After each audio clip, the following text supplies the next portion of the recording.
जोहार। नंदुरबार मधील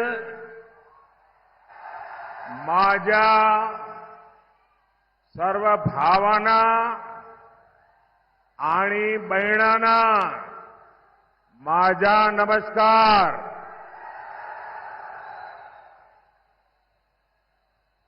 मैं देव मोगरा माता की धरती को नमन करता हूं। मैं महान आदिवासी सेनानी राघोजी भांगरे को श्रद्धापूर्वक प्रणाम करता हूं। हम सबको प्रेरणा देने वाले जननायक कृष्णाजीराव सावले, महात्मा ज्योतिबा फुले, सावित्रीबाई फुले, उनको भी आदरपूर्वक स्मरण करते हुए प्रणाम करता हूं। साथियों, आज अक्षय तृतीया आखा तीज का शुभ पर्व है। मैं सभी देशवासियों को और खास करके मेरे किसान भाई बहनों को अक्षय तृतीया की बधाई देता हूं। आज भगवान परशुराम की जयंती भी है। मैं सभी देशवासियों को इस शुभ दिन की भी शुभकामनाएं देता हूं। और अक्षय तृतीया हो और इतने सारे लोग आशीर्वाद देने के लिए आए हो। अक्षय तृतीया के जो आशीर्वाद मिलता है ना, वो भी अक्षय होता है। आज जितनी विशाल संख्या में आपका ये आशीर्वाद ये पक्का कर रहे हैं, पुनः एकदा पुनः एकदा पुनः एकदा। मैं देख रहा हूं अभी भी हुजूम का हुजूम अंदर आ रहा है।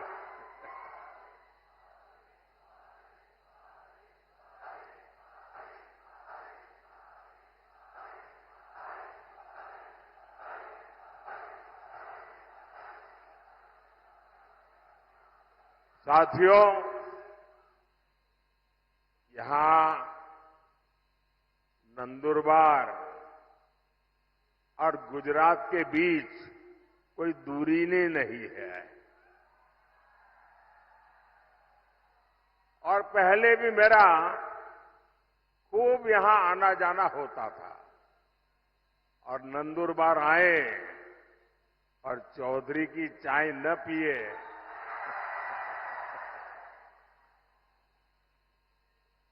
चौधरी की कड़क चाय यानी नंदुरबार की यादों से जुड़ जाती है। और चाय का रिश्ता और आपके प्यार का कर्ज मोदी कभी भी भूल नहीं सकता। साथियों, वंचितों आदिवासियों की सेवा मेरे लिए परिवार के सदस्य की सेवा जैसी है। मैं कांग्रेस के शाही परिवार की तरह बड़े घराने से नहीं निकला हूं। मैं तो गरीबी में ही बड़ा हुआ हूं। मुझे पता है यहां आपने कितनी तकलीफ उठाई है। हमारे आदिवासी भाई बहन यहां काफी ऊंचाई पर भी रहते हैं। पानी के लिए कैसे आपको उतरकर नीचे आना पड़ता था, तब पानी मिलता था। ये माताएं बहनों को सबको मालूम है। आपके जीवन में भी मुश्किलों का पहाड़ था। कितने ही आदिवासी परिवारों के पास पक्का घर नहीं था। आजादी के 60 साल बाद भी गांवों में बिजली नहीं पहुंची थी और इसलिए मोदी ने संकल्प लिया था, हर गरीब को घर, हर आदिवासी को घर, हर आदिवासी के घर में पानी, हर परिवार को पानी की सुविधा। दूर सुदूर जंगलों में भी गांव क्यों न हो, हर गांव में बिजली। साथियों, हमने नंदुरबार के करीब 1.25 लाख, देखिए आजादी के 70 साल के बाद मैं कह रहा हूं, करीब 1.25 लाख गरीबों को हमने पीएम आवास पक्का घर दिया सिर्फ नंदुरबार में। और मेरा एक काम है, मैं करोगे आप लोग? मेरा एक काम करोगे? ये मेरा दिली काम है, करोगे? माताएं बहनें करेगी? ये जो पीछे लोग खड़े हैं वो करेंगे? हाथ ऊपर करके बताओ, करेंगे तो मैं बताऊं करेंगे। अच्छा, मेरा एक काम करना, इन दिनों आप चुनाव के लिए जब भी गांव में जाए, मोहल्ले में जाए, और अगर आपके ध्यान में आए कि भाई ये 2 परिवार है, उनको अभी गैस का कनेक्शन नहीं मिला है, ये 2 परिवार रह गए हैं, उनको नल से जल नहीं मिला है, अभी 4 परिवार रह गए हैं, वो तो अभी कच्ची झोपड़ी में रहते हैं, उनको पक्का घर नहीं मिला है। आप उनका नाम पता लिख लीजिए और मुझे भेज दीजिए, और मेरी तरफ से उनको गारंटी दे देना कि मोदी आए थे, मोदी ने कहा है तीसरे टर्म में मैं 3 करोड़ और घर बनाने वाला हूं, आपको पक्का घर मिलेगा। तो ये बता देंगे, देखिए आप ही मेरे मोदी है, तो करेंगे।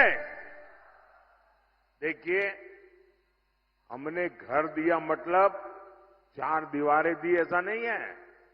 हमने घर के साथ बिजली, पानी, गैस कनेक्शन भी दिया। एनडीए सरकार ने महाराष्ट्र के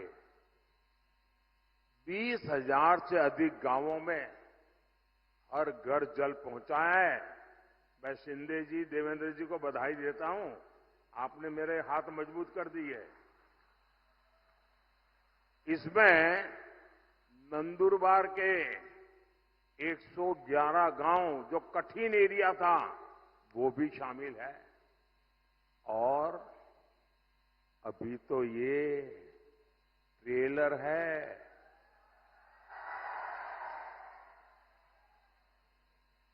अभी तो मोदी को बहुत कुछ करना है और आपके लिए करना है। साथियों, एक तरफ भाजपा के ये प्रयास है और दूसरी तरफ एक कांग्रेस है। कांग्रेस ने आदिवासी भाई बहनों की कभी परवाह नहीं की।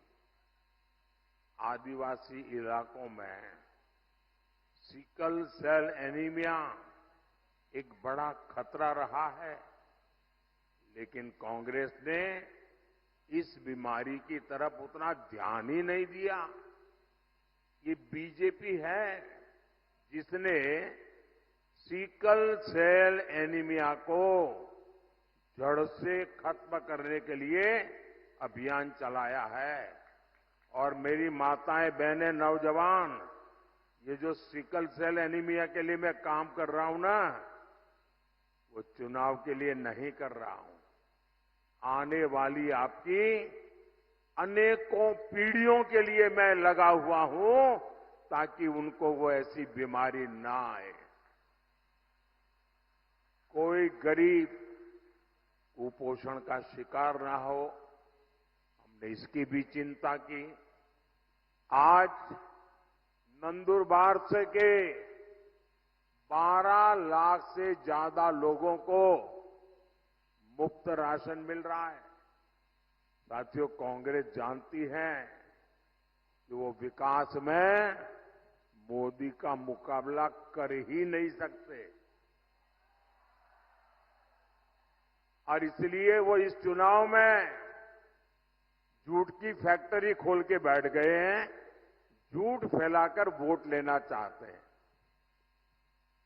कभी आरक्षण को लेकर झूठ, कभी संविधान को लेकर झूठ, और इन्होंने पूरा इकोसिस्टम ऐसी अफवाहें फैलाने के लिए 24 घंटे लगा के रखा है। साथियों, आरक्षण पर कांग्रेस का हाल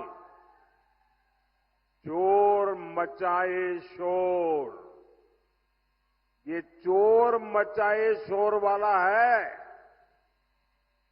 धर्म के आधार पर आरक्षण बाबा साहब के सिद्धांतों के खिलाफ है, बाबा साहब की भावना के खिलाफ है। संविधान निर्माताओं ने जो संविधान बनाया, उसकी पीठ में छुरा भोंकने वाला ये माफ न कर सके ऐसा पाप है। लेकिन कांग्रेस पार्टी का एजेंडा है दलित, पिछड़े, आदिवासी, इनका आरक्षण छीन करके माइनॉरिटी के नाम पर अपने वोट बैंक को दे देना। और मैं ऐसे हवा में नहीं कह रहा हूं, मेरे पास मजबूत उदाहरण है। और इसलिए मेरे भाई बहन, आप घर घर हर एक आदिवासी परिवार को समझाइए, और मेरे आदिवासी समाज के पढ़े लिखे लोग हैं, उनको भी मैं करबद्ध प्रार्थना करता हूं कि आप समाज को जगाइए। ये कितना बड़ा संकट कांग्रेस वाले लेकर के आए हैं। अब उन्होंने क्या किया, कर्नाटका में धर्म के आधार पर आरक्षण देने की दिशा में बहुत बड़ा कदम उठाया, और उन्होंने कहा रातों रात कर्नाटका में जितने भी मुसलमान लोग हैं, उन सबको रातों रात ओबीसी बना दिया। एक ऑर्डर निकाल दिया, मुख्यमंत्री ने थप्पा मार दिया। अब हुआ क्या, जो ओबीसी को आरक्षण मिलता है, उसका सबसे बड़ा हिस्सा ये रातों रात ओबीसी बन गए, उन्होंने लूट लिया। अब बताइए, ये वो आदिवासियों के लिए करना चाहते हैं, वो दलितों के लिए करना चाहते हैं, और ये कर्नाटका का मॉडल पूरे देश में लागू करना चाहती है। एससी, एसटी, ओबीसी का आरक्षण खत्म करने के लिए। और मैं गंभीरता से कह रहा हूं, ये महाअघाड़ी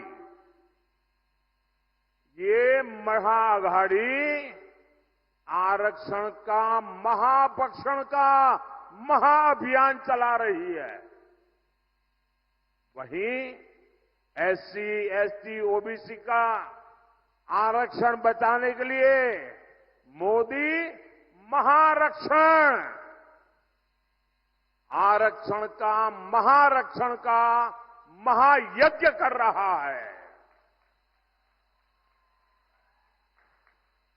मैं पिछले 17 दिन से लगातार कांग्रेस पार्टी को चुनौती दे रहा हूं। मैं कांग्रेस से पूछा कि वो लिख कर दें कि वो एससी, एसटी, ओबीसी का आरक्षण उसके टुकड़े करके एक टुकड़ा मुसलमान को नहीं बांटेंगी। मेरा सवाल सही है कि गलत है भाई? सही है कि गलत है? अब वो ये मुसलमानों को देना चाहते हैं और कांग्रेस जवाब भी नहीं देती है। सच बोलो ना भाई कि हम नहीं देंगे। इसका मतलब ये इनका हिडन एजेंडा है, आपका हक लूटने का खेल है भाई।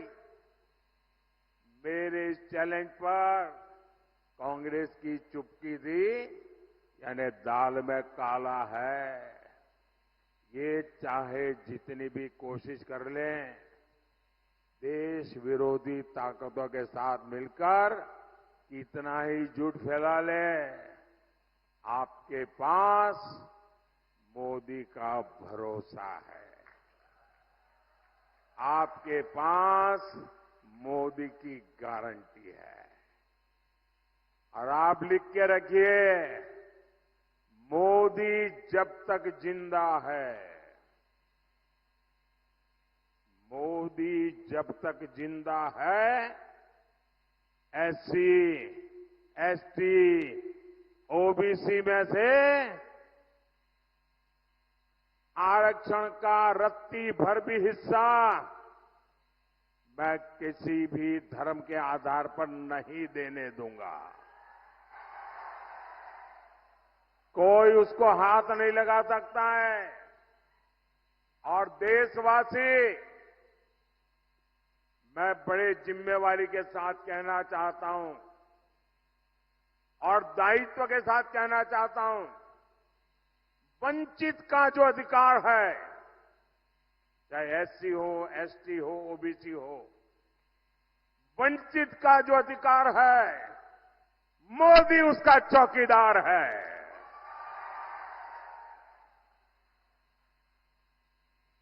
मोदी की चौकीदार में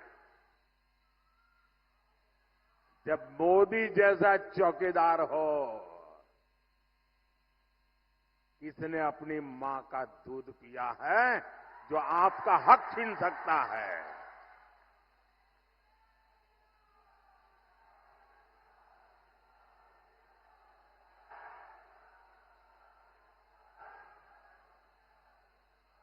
साथियों,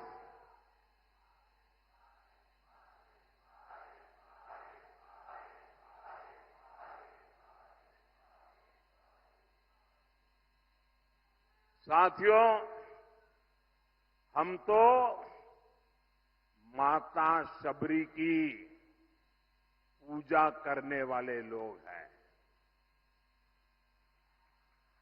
लेकिन कांग्रेस ने कभी आदिवासी समाज को सम्मान नहीं दिया और न ही मिलने दिया। आदिवासी क्रांतिकारियों ने आजादी की लड़ाई में इतने बलिदान दिए, लेकिन कांग्रेस ये बलिदान की बात मानने को तैयार नहीं है। आजादी की लड़ाई का पूरा श्रेय कांग्रेस केवल एक परिवार को ही देती रही है। ये भाजपा है जो देश भर में आदिवासी स्वतंत्रता सेनानियों पर म्यूजियम बनवा रही है, ताकि आने वाली पीढ़ियों को पता चले कि हमारे पूर्वज आदिवासियों ने देश के लिए कितने बड़े बलिदान दिए थे।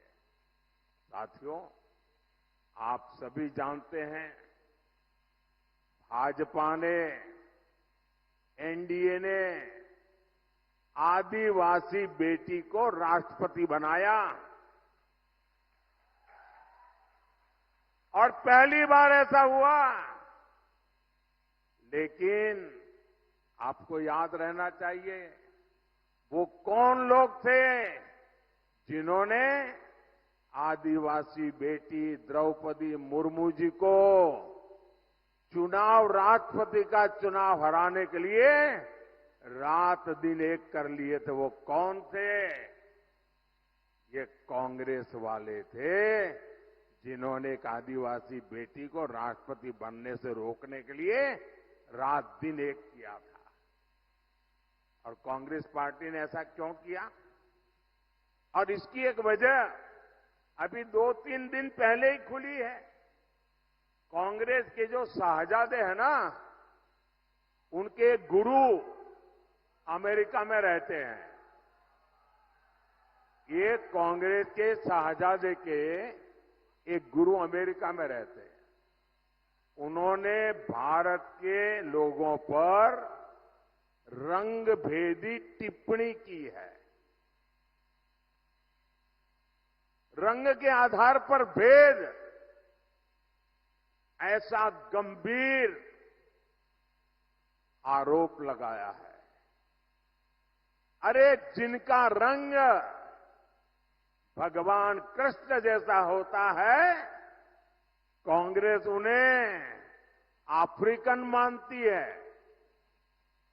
और इसलिए द्रौपदी मुर्मू जी राष्ट्रपति बने, उन्हें ये मंजूर ही नहीं था। आप लोग बताइए, यहां जो भगवान कृष्ण के रंग वाले हैं, क्या वो सब अफ्रीकन है क्या? क्या ये अपमान है कि नहीं है? क्या आदिवासी समाज का अपमान, इसका बदला लेने के लिए ये रंगी की बातें कर रहे हो? साथियों, कांग्रेस पार्टी का एजेंडा कितना खतरनाक है, ये शहजादे के गुरु ने इसका भी खुलासा किया है। ये शहजादे के गुरु ने अमेरिका से कहा है कि राम मंदिर का निर्माण और रामनवमी का उत्सव ये आइडिया ऑफ इंडिया के खिलाफ है, भारत के विचार के खिलाफ है। उन्होंने यहां तक कह दिया, मोदी मंदिर जाता है, वो भी उनके पेट में चूहे दौड़ने लग जाते हैं। कांग्रेस मेरा मंदिर जाना भी भारत विरोधी है। बताइए भाई, क्या मंदिर जाना ये देशद्रोह है क्या? जरा आप बताइए, देशद्रोह है क्या? क्या ये भारत विरोधी काम है क्या? आप कल्पना कर सकते हैं? आप कांग्रेस की मानसिकता देखिए। ये राम के देश में राम मंदिर को देश विरोधी बता रहे हैं। ये तुष्टीकरण के लिए सरकारी इफ्तारी करने वाले लोग, ये आतंकवादियों की कब्रों को संवारने वाले लोग, ये हम सबके प्रभु राम और जिनका राम मंदिर, जहां हम जाते हैं, उस राम मंदिर जाने को देश विरोधी बता रहे हैं। मेरे भाई बहन, हम तो माता सबरी के पुजारी हैं। ये इंडी गठबंधन हमला, ये मोदी पर नहीं, 140 करोड़ देशवासियों की आस्था पर है। ये हमला आप पर है, ये मेरे देश के आदिवासियों पर हमला है। कांग्रेस पार्टी देश से हिंदू आस्था को मिटाने का षड्यंत्र कर रही है। साथियों, प्रभु श्री राम जीवन के उच्चतम आदर्शों, महानतम गुणों और सुंदरतम मूल्यों के महासंगम है। भारत के अस्तित्व का आधार राम से है और भारत के भविष्य का प्रेरणा पुंज भी प्रभु श्री राम है।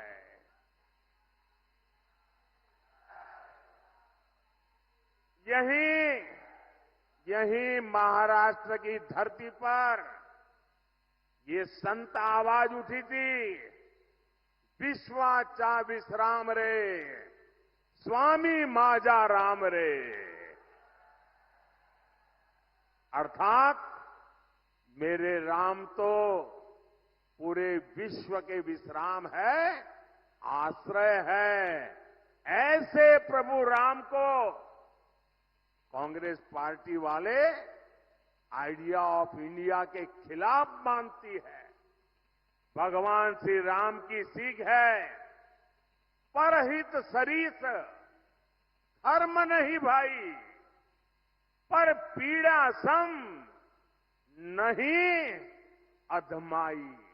अर्थात दूसरों की सेवा से, परोपकार से बढ़कर कोई धर्म नहीं है और किसी को पीड़ा देना ही सबसे बड़ा पाप है।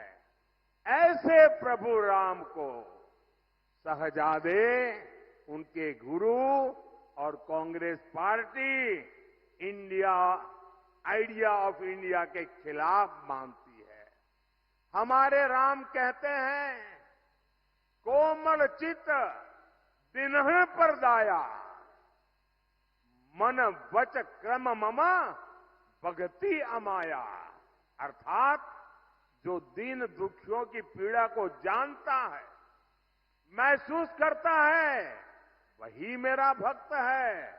ऐसे प्रभु राम को कांग्रेस आइडिया ऑफ इंडिया के खिलाफ मानती है और ये भगवान राम की ही शिक्षा है।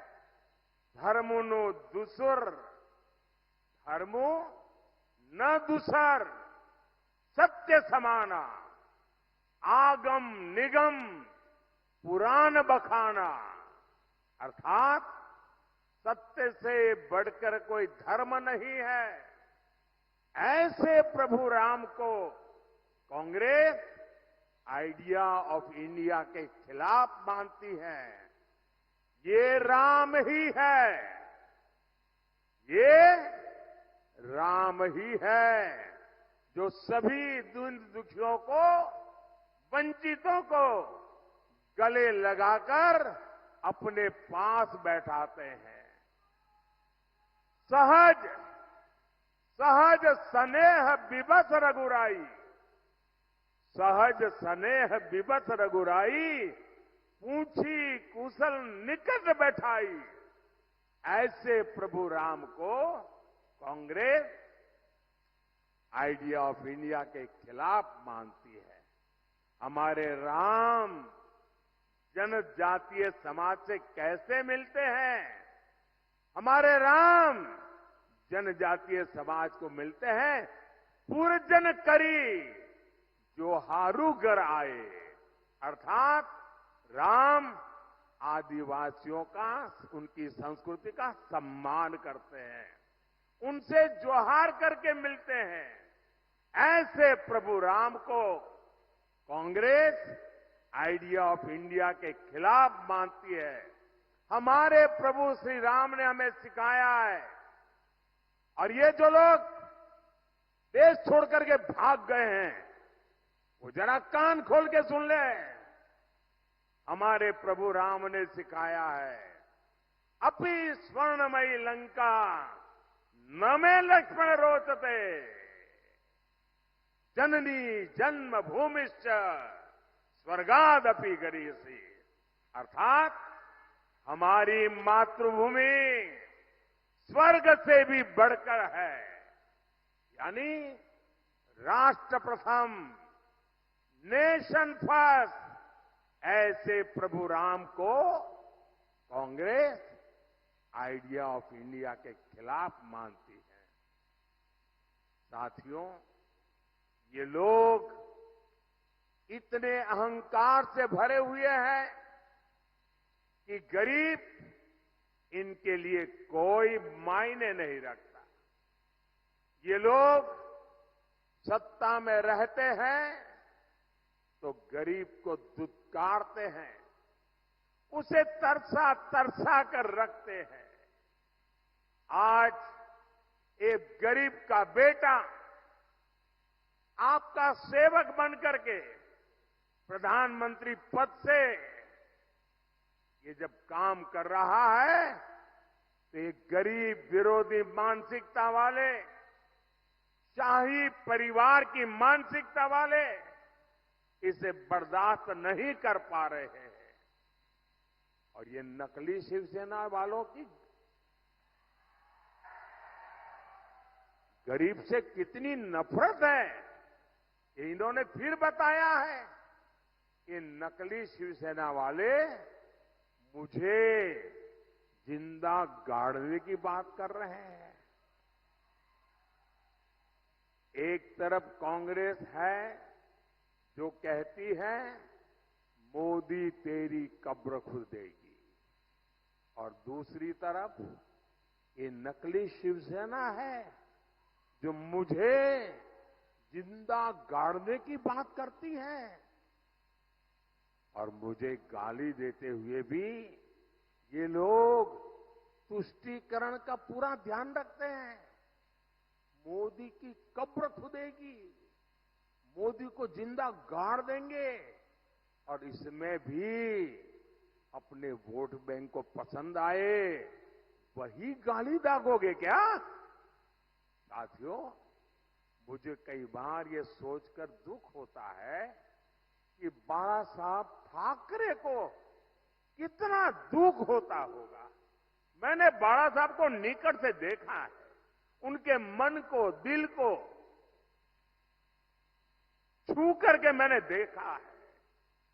अब तो ये नकली शिवसेना वाले बम धमाके के दोषी को भी अपने साथ प्रचार में ले जाने लगे हैं। इसका मतलब हुआ कि बिहार में चारा चोरी में जेल भुगत रहे व्यक्ति को कंधे पे बिठा के घूम रहे हैं। महाराष्ट्र में बम धमाकों के दोषी को कंधे पर बिठा के घूम रहे हैं। ऐसे पापियों को लेकर के जिनको चलना पड़ रहा है, इन लोगों के विषय में 50 बार सोचना पड़ेगा।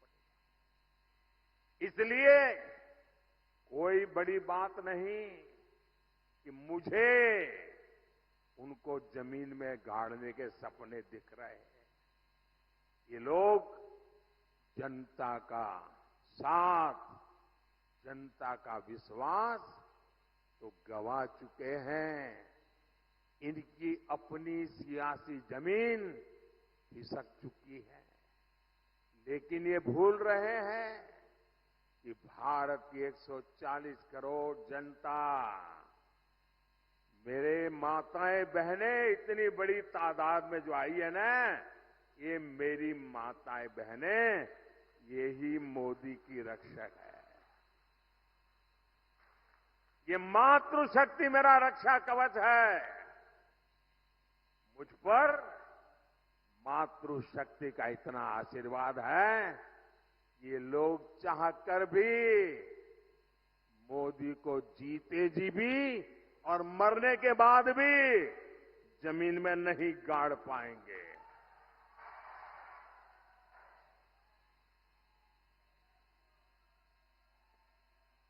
साथियों, महाराष्ट्र के एक दिग्गज नेता 40-50 साल से वो ऐसे ही कुकरी मारते रहते हैं।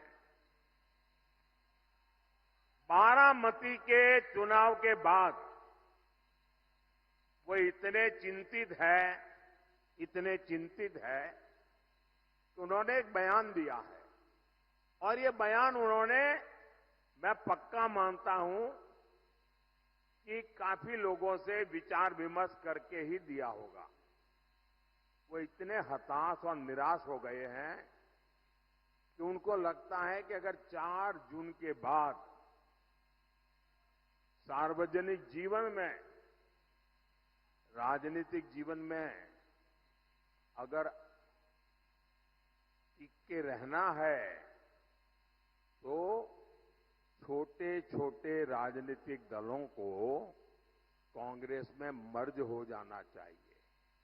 इसका मतलब ये जो नकली एनसीपी है और ये नकली शिवसेना है, उन्होंने कांग्रेस में मर्जर करने का मन बना लिया है।